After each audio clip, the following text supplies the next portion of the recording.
ಸ್ನೇಹಿತರೆ, ಇವತ್ತಿನ ವಿಡಿಯೋದಲ್ಲಿ 2026ರ ಹೊಸ ವರ್ಷದಲ್ಲಿ ಶನಿ ಯಾವ ರಾಶಿಯ ಮೇಲೆ ತನ್ನ ಪ್ರಭಾವವನ್ನು ಬೀರ್ತಾನೆ ಅನ್ನೋದ್ರ ಬಗ್ಗೆ ತಿಳ್ಕೊಳ್ಳೋಣ. ಆ ರಾಶಿ ಯಾವುದು ಅಂತಂದರೆ ತುಲಾ ರಾಶಿ.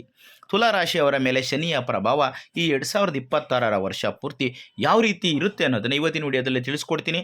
ಹಾಗಾಗಿ ಈ ವಿಡಿಯೋನ ಎಲ್ಲೂ ಸ್ಕಿಪ್ ಮಾಡದೆ ಕೊನೆಯವರೆಗೂ ನೋಡಿ. ಹಾಗೆ ನೀವೇನಾದರೂ ನಮ್ಮ ಚಾನಲ್ಗೆ ಇನ್ನೂ ಕೂಡ ಹೊಸಬರಾಗಿದ್ದರೆ ದಯವಿಟ್ಟು ಈ ಕೂಡಲೇ ಸಬ್ಸ್ಕ್ರೈಬ್ ಮಾಡ್ಕೊಳ್ಳೋದನ್ನು ಮರಿಬೇಡಿ. ಸ್ನೇಹಿತರೆ, ಶನಿಯ ಹೆಸರು ಹೇಳ್ತಿದ್ದಂಗೆ ಜನರ ಮನಸ್ಸಿನಲ್ಲಿ ಭಯ ಬರುವಂಥದ್ದು ಸಹಜ. ಏನಕ್ಕೋಸ್ಕರ ಭಯ ಬರುತ್ತೆ ಅಂತಂದರೆ, ಶನಿ ಯಾವ ರಾಶಿಯ ಮೇಲೆ ನಕಾರಾತ್ಮಕ ಪ್ರಭಾವವನ್ನು ಬೀರ್ತಾನೋ ಆ ರಾಶಿಗೆ ಸಂಬಂಧಪಟ್ಟಂತಹ ಜನರು ತಮ್ಮ ಜೀವನದಲ್ಲಿ ಸಾಕಷ್ಟು ಸಮಸ್ಯೆಗಳನ್ನು ಎದುರಿಸಬೇಕಾಗಿ ಬರುತ್ತೆ. ಅನೇಕ ಬಾರಿ ಶನಿಯ ಪ್ರಭಾವ ಜನರಿಗೆ ಕೆಲವು ಸಮಯಗಳವರೆಗೆ ಖಿನ್ನತೆಗೆ ಒಳಗಾಗುವಂತೆ ಕೂಡ ಮಾಡುತ್ತೆ. ಹಾಗಾಗಿ ಶನಿಯ ಸಂಚಾರಕ್ಕೆ ಹೆಚ್ಚಿನ ಮಹತ್ವವನ್ನು ನೀಡಲಾಗುತ್ತೆ. ಈ 2026ರ ಹೊಸ ವರ್ಷದಲ್ಲಿ ಶನಿ ವರ್ಷ ಪೂರ್ತಿ ಮೀನ ರಾಶಿಯಲ್ಲಿ ತನ್ನ ಸಂಚಾರವನ್ನು ಮಾಡ್ತಾನೆ. ಶನಿ ಒಂದು ರಾಶಿಯಲ್ಲಿ 2.5 ವರ್ಷಗಳ ಕಾಲ ತನ್ನ ಸಂಚಾರವನ್ನು ಮಾಡ್ತಾ ಒಂದು ರಾಶಿ ಚಕ್ರವನ್ನು ಪೂರ್ಣಗೊಳಿಸೋದಕ್ಕೆ ಬರೋಬ್ಬರಿ 30 ವರ್ಷ ಸಮಯವನ್ನು ತಗೊಳ್ಳುತ್ತೆ. ಶನಿಯ ಈ ಚಲನೆಗಳಿಂದಾಗಿ ತುಲಾ ರಾಶಿಗೆ ಸೇರಿದ ಜನರಿಗೆ ನೆಮ್ಮದಿ ದೊರಕುತ್ತದೆ ಎಂದು ಹೇಳಲಾಗುತ್ತೆ. ಅಂದರೆ ಮೀನ ರಾಶಿಯಲ್ಲಿನ ಶನಿಯ ಸಂಚಾರ ತುಲಾ ರಾಶಿಯವರಿಗೆ ಸ್ವಲ್ಪ ನೆಮ್ಮದಿಯ ಜೀವನವನ್ನು ಕೊಡುತ್ತೆ ಅಂತ ಹೇಳಲಾಗುತ್ತೆ. ಅದೇನು ಅಂತ ನೋಡ್ತಾ ಹೋಗೋಣ. ಈ 2026ರ ವರ್ಷದಲ್ಲಿ ಶನಿ ಗ್ರಹವು ತುಲಾ ರಾಶಿಗೆ ಸೇರಿದ ಜನರ ಮೇಲೆ ಯಾವ ರೀತಿಯ ಪ್ರಭಾವವನ್ನು ಬೀರುತ್ತೆ ಅನ್ನೋಂಥದ್ದು ಈಗ ತಿಳ್ಕೋಬೇಕಾಗಿರುವಂತಹ ವಿಷಯ.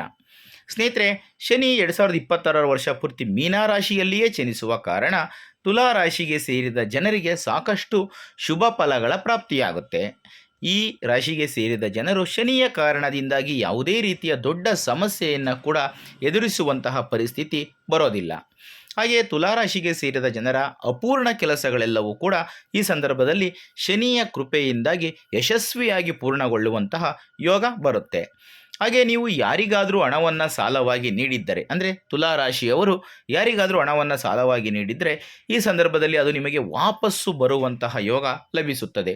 ತುಂಬ ದಿನಗಳಿಂದ ಹಣ ವಾಪಸ್ ಬರ್ತಾ ಇಲ್ಲ, ಬರುತ್ತೋ ಬರಲ್ವೋ ಅಂತ ಅಂದ್ಕೊಂಡಿರ್ತೀರ, ಅಂಥ ಹಣ ಮತ್ತೆ ಮರಳಿ ನಿಮ್ಮ ಕೈ ಸೇರುವ ಸಾಧ್ಯತೆ ಇದೆ.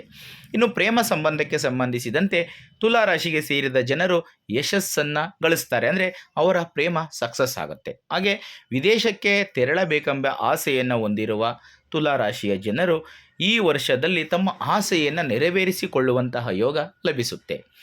ಹಾಗೆ ಶನಿದೇವನ ಅನುಗ್ರಹದಿಂದಾಗಿ ಹೊಸ ವಾಹನ ಅಥವಾ ಹೊಸ ಮನೆಯನ್ನು ಖರೀದಿಸುವ ಯೋಗ ಕೂಡ ಈ ವರ್ಷದಲ್ಲಿ ನಿಮಗೆ ಬರುತ್ತೆ. ಹಾಗೆ ನಿಮ್ಮ ಉಳಿತಾಯದ ಹಣ ಹೆಚ್ಚಾಗುತ್ತೆ. ಇದರಿಂದಾಗಿ ನಿಮ್ಮ ಬ್ಯಾಂಕ್ ಬ್ಯಾಲೆನ್ಸು ಸಾಕಷ್ಟು ಹೆಚ್ಚಳವನ್ನು ಕಾಣುವಂತಹ ಯೋಗ ಬರುತ್ತೆ. ಇನ್ನು ಕುಟುಂಬ ಜೀವನಕ್ಕೆ ಸಂಬಂಧಿಸಿದಂತೆ ಸಂತೋಷ ಮತ್ತು ಸಮೃದ್ಧಿಯನ್ನು ಹೊಂದಲು ಈ ವರ್ಷ ತುಲಾ ರಾಶಿಯವರಿಗೆ ತುಂಬ ಅನುಕೂಲಕರವಾಗಿ ಇರುತ್ತೆ.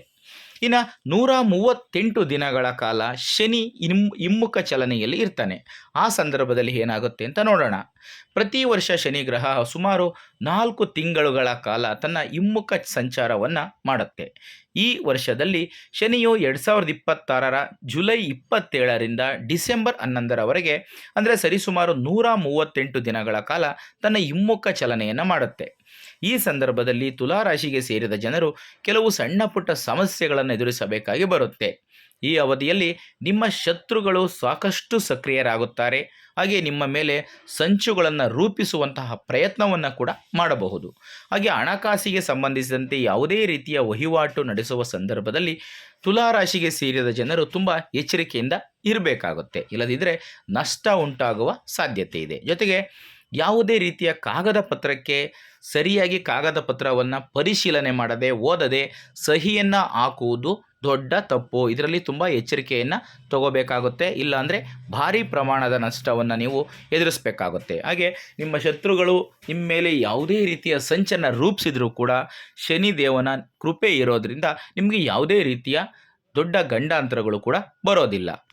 ಇನ್ನು ಶನಿಯ ಈ ಚಲನೆಯಿಂದಾಗಿ ಏನಾದರೂ ಅಶುಭ ಪ್ರಭಾವಗಳು ಉಂಟಾಗುತ್ತೆ ಅನ್ನೋ ಥರ ಇದ್ದರೆ ಅದನ್ನು ದೂರ ಮಾಡ್ಕೋಬೇಕು. ಅಂದರೆ ಅದಕ್ಕೆ ಏನು ಉಪಾಯ ಮಾಡಬೇಕು ಅನ್ನೋದನ್ನು ಈಗ ನೋಡೋಣ. ಈ ತುಲಾರಾಶಿಗೆ ಸೇರಿದ ಜನರು ಶನಿದೇವರನ್ನು ಪ್ರತಿನಿತ್ಯ ಶ್ರದ್ಧಾಭಕ್ತಿಯಿಂದ ಪೂಜಿಸಿ ಮತ್ತು ನೀಲಿ ಬಣ್ಣದ ಹೂವುಗಳನ್ನು ಶನಿದೇವರಿಗೆ ಅರ್ಪಿಸುವುದು ಒಳ್ಳೆಯದು.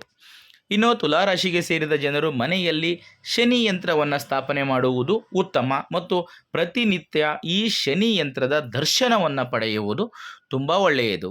ಹಾಗೆಯೇ ತುಲಾರಾಶಿಗೆ ಸೇರಿದ ಜನರು ಶನಿಗೆ ಸಂಬಂಧಿಸಿದಂತಹ ವಸ್ತುಗಳಾದ ಚಪ್ಪಲಿ, ಎಳ್ಳು, ಎಣ್ಣೆ, ಛತ್ರಿ ಇತ್ಯಾದಿ ವಸ್ತುಗಳನ್ನು ಅಗತ್ಯವಿರುವವರಿಗೆ ದಾನ ಮಾಡುವುದು ಬಹಳ ಒಳ್ಳೆಯದು.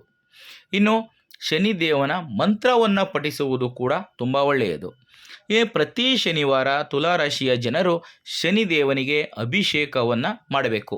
ಸಾಸಿವೆ ಎಣ್ಣೆಯಿಂದ ಅಭಿಷೇಕವನ್ನು ಮಾಡೋದ್ರಿಂದ ಸಾಕಷ್ಟು ಶುಭ ಫಲಗಳ ಪ್ರಾಪ್ತಿಯಾಗುತ್ತೆ.